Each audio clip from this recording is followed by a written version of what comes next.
My housing agenda will create opportunities for new generational wealth, simplify nearly 300 separate zoning categories, and create complete neighborhoods and reduce permitting timelines and other barriers to development. Well, that's Seattle Mayor Bruce Harrell right there talking about housing and a comprehensive plan that would add housing density to every Seattle neighborhood, he says.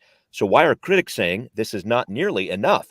Plus, we're talking about a new plan from King County to fight fentanyl. We're talking about Republicans declaring victory in Olympia after a vote on 3 initiatives and a major upheaval in Seattle's municipal court. All this and more this week on Seattle News, Views, and Brews, your coffee break political podcast. I'm Brian Callanan. I'm a host on Seattle Channel. The views expressed here are mine, and I am joined once again by my co-host, David Croman, City Hall reporter for the Seattle Times. David, just checking in. How did your first experience with Kraken hockey go over the weekend? I think you were there at Climate Pledge for a loss. How did it go? It was super fun. I'd never been to a hockey game before.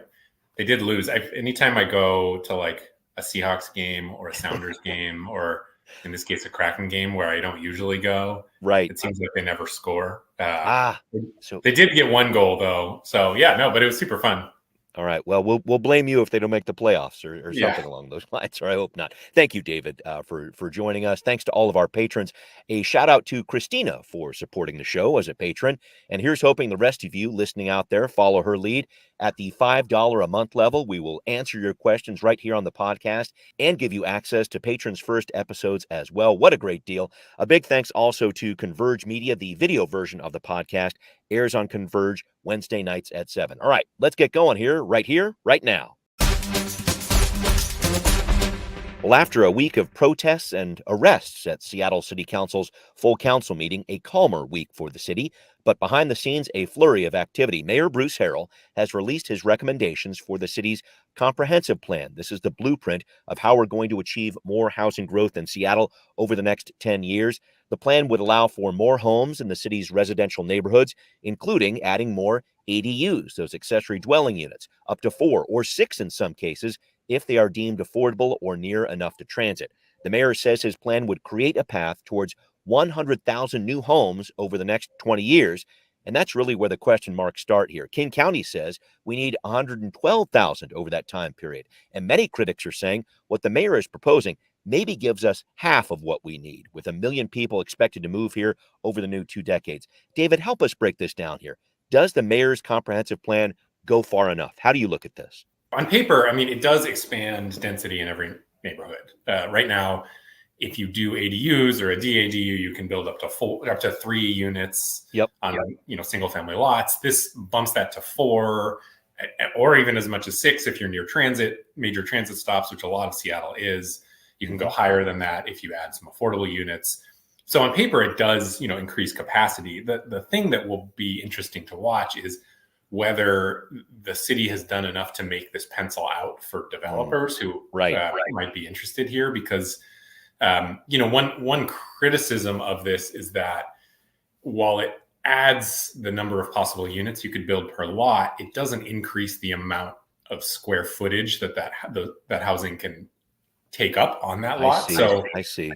Basically, what you would have to do as a developer is fit 4 homes into the square footage that is already allowed for 3 homes. And so, that kind of raises the question of whether, this does enough to kind of incentivize developers to actually want to act on this. I don't think we'll know that for a while until kind of, the processes and permitting starts moving forward. And then, another criticism is that it basically preserves the framework that the city has functioned on for the last 30 years, which is concentrating development in these neighborhood urban villages, and then not kind of expanding those out or allowing much more development in the single family neighborhood. So while there might be some sort of marginal density gains in the single family neighborhoods, the bulk of the growth is probably going to continue in the areas that it already has been happening. Interesting. And I know the mayor was saying this, and you reported this in the Seattle Times. This is sort of a floor, not a ceiling, I guess, in terms of the expectations. I wanted to talk about that in terms of what the mayor is doing. I've heard the criticism that it doesn't go far enough. That's why I brought it up. And this whole idea of establishing this floor, it doesn't seem like a bold enough plan, I guess, to some people. Yeah, I mean, they say 100,000. This would result in 100,000 units. I think the thing that is surprising when you hear that number is their estimates show that without doing anything different, that there would be 80,000 units added. So that's kind of saying that this new plan clears the way for 20,000 additional units over 20 years. That's not like a ton more when you're talking about 200,000 new people moving here over the next 20 years. I think that what the city would say, though, is that 100,000 estimate is kind of bare minimum, and they expect that it would probably exceed that. The amount of capacity or theoretical capacity this adds is a lot more than that. So, I mean, it's, but then yet another counter is that, you look at a place like Bellevue and they have planned for 150,000 and that's, a much smaller city. Right. And I just think this is going to be so interesting to watch how this plays out with the city council, because this plan came out late. There was talk of it being released last year. That clearly didn't happen. We're left with this timeline now that seems kind of close. The comprehensive plan, the state law says, has to be finalized by December 31st of this year. And I think this sets up, as I can see it, one of the first real tests of the city council's alliance and allegiance to the mayor here. Yes, he endorsed the majority of them. Yes, he helped them get their seats. But with this plan, they're not going to be answering just to him. They're answering to the constituents in their districts who are going to challenge some of the details here, either on the conservative or the more left side of things. I just wanted to talk about what happens now. The council has to approve this plan. Most of that activity goes through the Land Use Committee, chaired by Tammy Morales, who, by the way, is not one of the candidates that Harrell endorsed here, just putting that out there. How do you see this process playing out with the city council, David? Yeah, I mean, I think Tammy Morales will push for more density, more opportunities for growth. But I don't know what the rest of the council would do. I would be, they might push for marginal changes in their own neighborhoods. But I would say that this is fairly close to the vision that a lot of them expressed on the campaign trail. Okay.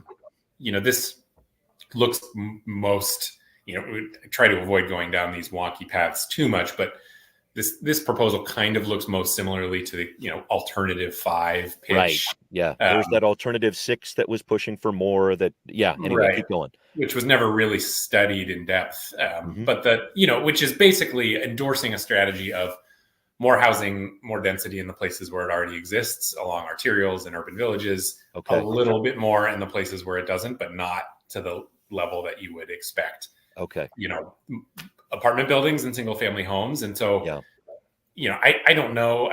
I don't know that we have a super clear vision. I mean, frankly, the city council hasn't talked a lot about this. They've talked more about public safety and police and things like that than they have housing. But I guess I would be surprised if this city council goes in the direction of more density and more housing. I think they're probably going to get a lot of, whenever we talk about housing, there tends to be a lot of pressure from the people who have lived in their neighborhoods for a long time and don't want to see change and, tend to get organized and push back on this sort of thing. I wouldn't be totally surprised if the city council encounters something similar. Got it. We'll see what happens there. And thank you for breaking that piece down with me. I wanted to switch gears, if I could, with you to an announcement this week from King County, the county announcing 5 new priorities in addressing our fentanyl crisis. Your colleague Elise Takahama wrote about this in the Seattle Times. The county wants to improve access to community-based treatment, increase behavioral health beds and facilities, get more overdose reversal medication out there and fentanyl testing, also broaden the county's behavioral health workforce, and also reduce disproportionality in overdoses. That's a big issue as well. Piece of cake, should have this done by next week, right? Just some urgency here. You've heard all the stats. In 2023, we had this record number of fatal overdoses from fentanyl, 1,082, and that's 51% more than the record set in 2022. One big ticket item I saw out there, a 16-bed residential treatment center for people with mental health or substance use disorders, should be operating in the city of Seattle by about 6 months.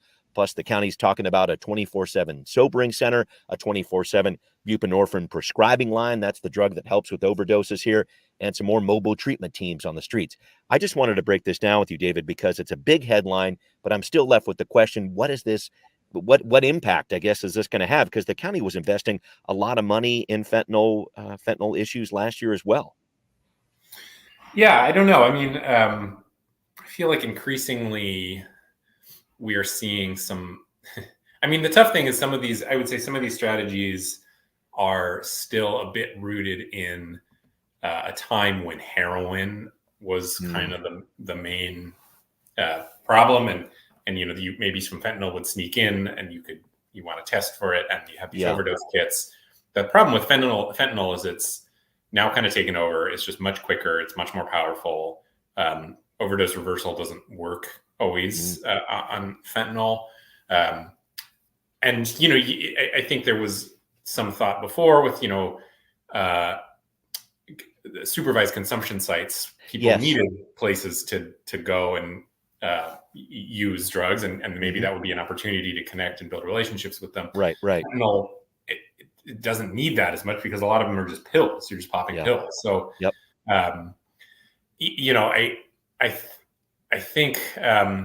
think it's a step. I don't know that I've heard like a great answer for how this varies. How this is specifically tailored towards the challenges of fentanyl versus the challenges of heroin, and how this kind of will behave differently. Yeah.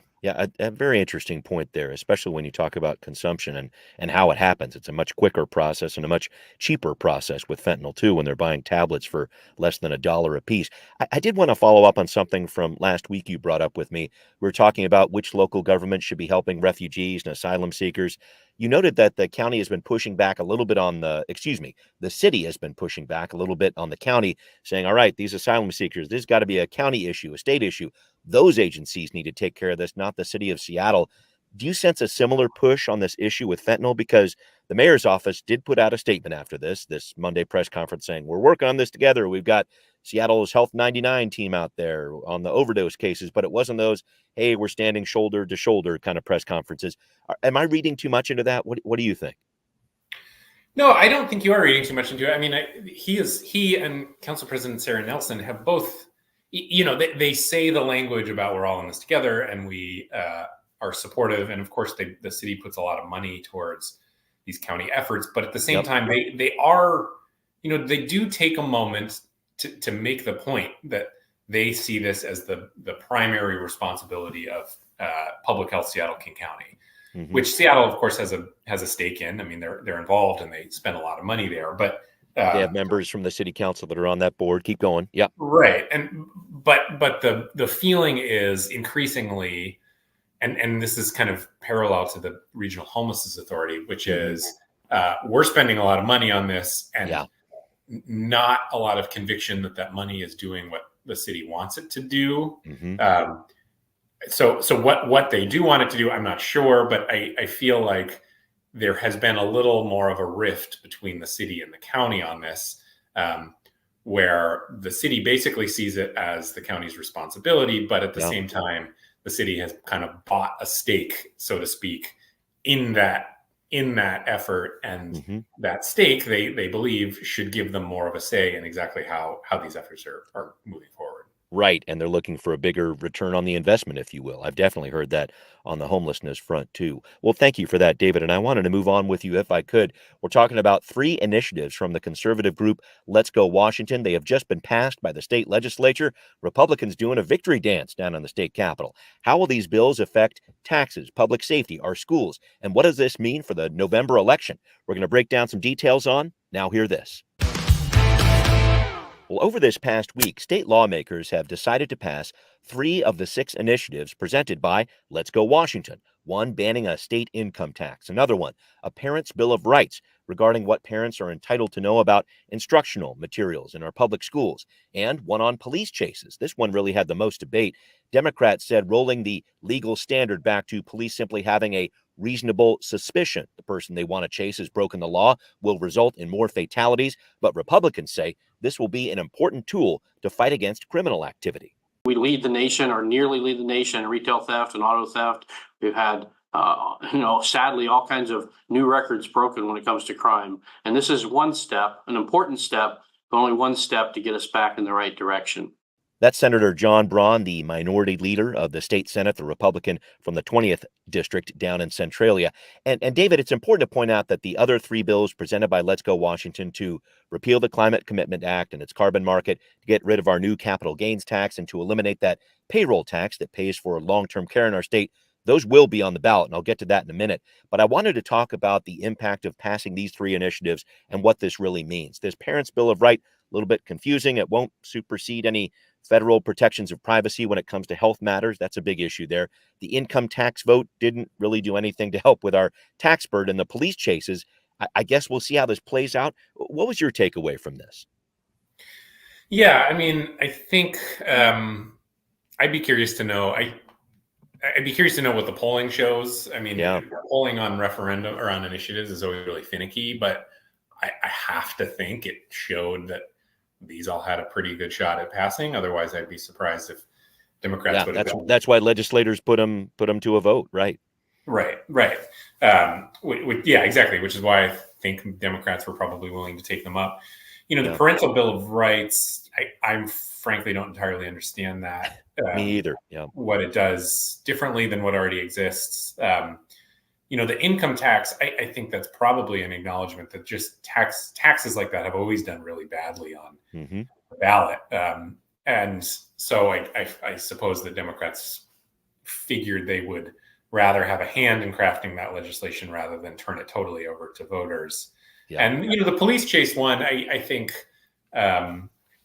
there has been some, good faith debate over what has happened as a result of that pursuit law. I mean, I think it is true that police pursuits, and there was some reporting out of San Francisco about this, police pursuits do sometimes end worse than the thing that initially trying to stop. The dispute. Like if you're gunning 90 down residential streets to catch somebody for shoplifting, the risk of that outweighs probably the benefit to society. And there are some law enforcement agencies within the state who are already saying, hey, I know that the state legislature did this, but we're sticking to what we do already when it comes to police chases. Please keep going. Right. But on the other hand, I think there has been a lot of, and it's hard exactly to know. I mean, it's sort of anecdotal in a lot of ways to know exactly the effect of this law, but we do hear from a lot of law enforcement agencies that people are saying, hey, you're not allowed to chase me, or you're not allowed to arrest me. I know the laws. Yeah. Again, it's hard to know how often that's happening, what actual effect that's having. But clearly the sort of political pressure that came of those anecdotes was enough that that it seemed like it was sort of inevitable that there was going to be some alteration to this law. Yeah. Yeah, I'm with you on that one. I wanted to jump back and figure out what was going on with the capital gains tax vote. I don't know if you can follow this logic, but this is what was going through my head on this. So we just put into law that we won't have a state income tax. That's what this initiative was all about. And it almost seems to me to validate the point that capital gains are not an income tax, which is what the state Supreme Court said. So I just see these tactics surrounding the vote on capital gains, which has been, hey, watch out, they're going to come for your income next, little, middle class person in Washington state. Maybe that doesn't seem to hold as much weight now with this income tax ban. What do you think about that? I was very interested to see how that played out, and I'm very interested to see how it might affect this capital gains tax vote, that initiative in November. Yeah, it's if you talk to people at the Washington Policy Institute, they think it's absurd that the capital gains tax is not considered an income tax from the jump, right? To their credit, most states do consider a capital gains tax an income tax. That's right. That is not the case in Washington, as the Supreme Court has said. It's basically an excise tax, which is a tax on the actual sale. I think the legislature was probably less willing to act on this because the capital gains tax is already being collected and committed. That's right. There is no income tax, so it's easier to kind of put a road barrier up in front of something that doesn't exist rather than to roll something back. Right. Right. Politically too, it's in some ways an easier case to make, which is, income tax. Everyone has income. It sounds kind of scary. Capital gains tax. Very few people are actually affected by the capital gains tax. You have to be a owner of stocks and be making a lot of money on their sale to be affected by this. That's not to say it's going to be a cakewalk on the ballot, but I at the end of the day, though, I just think it's the legislature has committed some of this money and is therefore going to be more protective of it than something that's more hypothetical. Yeah, very good point. And the three initiatives that they did allow to go onto the ballot, those are very much, we're talking about taxes that are being collected right now. As you mentioned, we're talking about the carbon tax. We're talking about that capital gains tax. We're also talking about the payroll tax. The payroll tax for long-term care. Thank you very much. So yeah, there's a lot to consider there. So we will see how that plays out on the ballot, and I'm interested to see how that all goes. But I wanted to turn our attention back to the city of Seattle, if I could, because buried on a Friday afternoon last week, late Friday afternoon, a press release from the city attorney's office about Seattle's municipal court. This is the group that handles misdemeanors, not the felonies. Those go to King County. City Attorney Ann Davison has removed first-time judge Pooja Vedadi from handling more than 150 criminal cases. Davison's office claims that city prosecutors are not getting fair hearings and trials before Judge Vedadi. There was no warning of this. The court had not heard about any issues with this judge prior to this removal. There's no record of the Superior Court reversing any of Vedadi's rulings based on appeals from the city prosecutor's office, as reported by the stranger here. So state law, David, says that prosecutors, defense attorneys can disqualify up to one judge from a case with what's called an affidavit of prejudice. The CAO brought up some examples of Vedadi failing to find probable cause for assault in a case where someone waved a fake gun at a victim, a DUI case where the judge released a person after 2 arrests in a week, some other cases too. But to block this judge from all criminal cases, it just feels like a big step to me, especially someone who's been publicly voted in here. What's going on here? Help us put this into context, please. Yeah, this is super interesting. I think one important context is this is not unprecedented at all. Right. I wrote about this back when I was at Crosscut, but the Department of Public Defense basically did the same thing against Judge McKenna in 2019. Mm-hmm. Right. The difference there, and what's kind of interesting about this one difference there is the Department of Defense leadership they didn't put out a press release. They never fully acknowledged that this was like an internal strategy that they were telling their attorneys to do.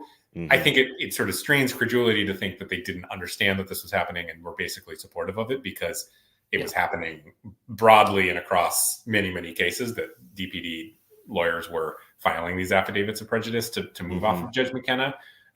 This is interesting, though, that Davison is owning this policy, that they're stating that this is something that they have chosen to do. So, I think there is some talk about, ignoring the will of voters. And, sure. I suppose there is some of that. I think to say that you have to also ask whether the DPD defenders were ignoring the will of voters at the time. I think it kind of cuts both ways. Yeah. But I guess I would be curious to know kind of what experts or, there's an ethics commission that can look into this kind of thing. Sure. Think about making it a policy of an office to do this. Because again, that's different than sort of a wink and a nod and right. people doing it. At the end of the day, though, this is a tool that exists. Yeah. And there's not any, as far as I know, there's not any limitation on it, except for that you can only do it once per case. So it's not like attorneys can bounce from judge to judge until they land on exactly the judge they want. Right. What it allows them to do is choose one judge that they do not want and then roll the dice on the other 5. I think it's 6. I actually don't remember how many there are. So it's interesting. I think it's important to remember that this has happened before in both directions.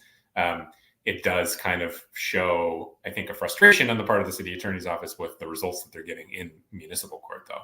Right. And I guess the other part of it too, and this is sort of the backstory, this is a court that is already overworked, and this is basically 150 criminal cases that'll have to be put out among a court that is kind of now hogtied with one fewer justice. I can't imagine that's going to make these cases go any quicker. No, certainly not. But I think the cases are moving so slowly already that they probably figure, why not? Yeah, right. Yeah, what's next? Well, indeed. Thank you for that, David. I'm going to move on to our next issue here. We're taking some questions in from listeners, and we've got a great one about growth and density that has a more detailed answer than you might think. That's coming up on You Ask, We Answer.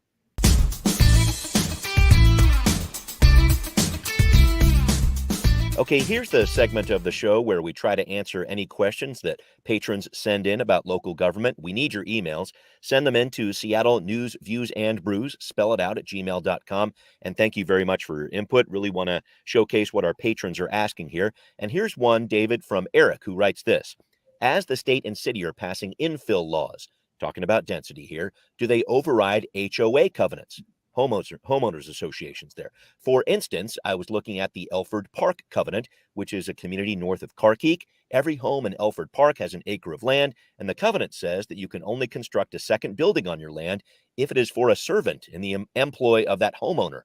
Will state and local zoning infill rules override that covenant and similar covenants in places like Broadmoor, Sandpoint, the Highlands, Blue Ridge, and so forth?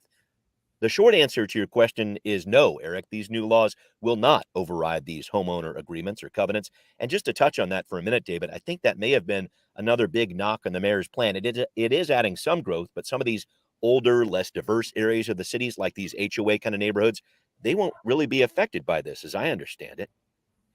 Yeah, that's my understanding too, which also kind of goes to in this case, that's less on the city and more on the state legislation, which exempts these neighborhoods. So right. the city, if the city had just decided to do exactly what the state did, these areas would still be exempted. So yeah, I mean, I think it's interesting because I think it sets up a scenario where, yeah, you look at these really rich neighborhoods, I think mostly of Broadmoor, sure, right, will not have to follow these. I would suspect if Broadmoor did have to follow these zoning changes, I would be very surprised if we saw any changes anyway, because people who live there have all agreed to these rules and therefore probably agree with them. And so I would be surprised if there's somebody in Broadmoor itching to redevelop their mansion into a fourplex or whatever it might be. Sure. But, yeah. But the theory is sort of striking. And, these are basically gated communities and everything, but maybe not literally, but pretty darn close. And this kind of, I would say, heightens that gate a little bit. Yeah, and I did, Eric, also follow up on your question with Representative Mia Gregerson, the Democrat from the 33rd District, who was one of the sponsors of House Bill 1110, the so-called missing middle bill that the city of Seattle is trying to work with. So this will not affect any existing covenants, but any future HOAs are not allowed to prohibit this kind of housing, like duplexes and ADUs, etc. David, I was just thinking about this, how this might play out. I would almost imagine that neighborhoods would be less inclined to create covenants like this in the future if they're required to do this extra housing. Yeah, I don't know. I mean, I'd be curious when the last new covenant was created or how often this is happening these days. My suspicion would be not that often. I mean, there are, I don't know if we call them covenants, but, of course, there's like condo associations. And yes. Associations in buildings. But as far as new neighborhood covenants go, I don't know. I mean, maybe at least in Seattle, I mean, I think they're fairly common in kind of suburban cul-de-sac developments, but I'd be curious to know when the last new one was in Seattle. I think a lot of covenants these days are kind of about like lawn height and, what you can put on your front porch and the color you can paint your house and things like that. And so I don't know that this would make them irrelevant, or even make them less appealing to people who want to live in neighborhoods like that. But it certainly changes the calculation on those covenants. Yeah. And I just think about what you brought up earlier about these things penciling out or whatever else. If this does pencil out where putting in one of these ADUs turns into a big financial benefit for a homeowner, then that pushes the math a little bit there. And maybe some people in these more exclusive communities start thinking about this more if it turns into something that's a legit cash generator for them. So again, a lot to consider here. We'll see how this plays out. And Eric, thank you very much for that question there. Patrons, keep sending them in to Seattle News, Views, and Brews at gmail.com.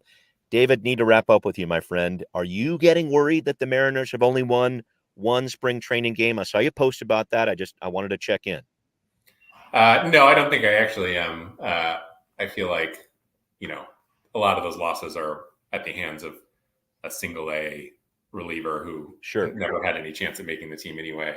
My hope is that, the Mariners seem to always start cold. So my hope is that they're getting that out of their system right now. Get the cold out of the way now. They did have one tie, by the way. So That's right. we got that. Yeah. That's always the joys of spring training. So we'll see what happens there. David, thank you so much for joining me yet again. And thanks to everybody listening to this episode of Seattle News, Views, and Brews, where you can always find out what's brewing in local politics. Thanks especially to our patrons who support the show. Eric, thanks a lot for the question. Please get in touch and send some more questions to us patrons. We love hearing from you. This podcast is on Apple, Spotify, wherever you listen. Please find Seattle News, Views, and Brews on Patreon and show your support. Thanks for watching on Converge Media, too. See you next time. Seattle News, Views, and Brews is an independent production of Callanan Media Services. Copyright 2024.